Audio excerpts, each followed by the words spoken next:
Я их закопал вот так вот. Ну, штук 45 или 50 штук привез он. Маленькие такие. Полил его. Еще теплицы не было. Полил на второй день, смотрю, они как будто бы, ну, погибнет. Так подумал. Ну, стал поливать почаще, смотрю, они оживляются.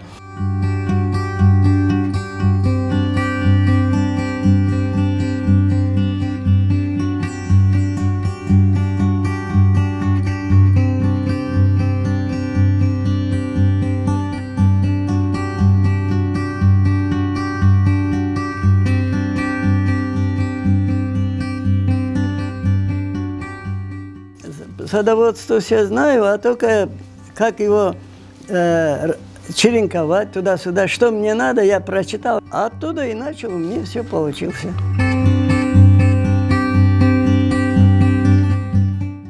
Это Мейер, она очень всем нравится, урожайность большой, он и запах хороший, и вкус хороший, и тонкой кожуры.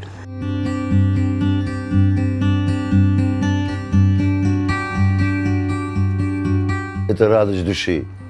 Это душа, когда очень сильно даже грустно заходишь, эту красоту видишь, ты сразу аура у тебя насыщается положительными эмоциями. Много приезжало сюда людей, которые очень загружены работой. Вот они заходят первый раз сюда, вот это увидят, и у них сразу по ощущении даже этой теплицы выходит на улицу, у него уже другое настроение, уже более улыбается человек начинает.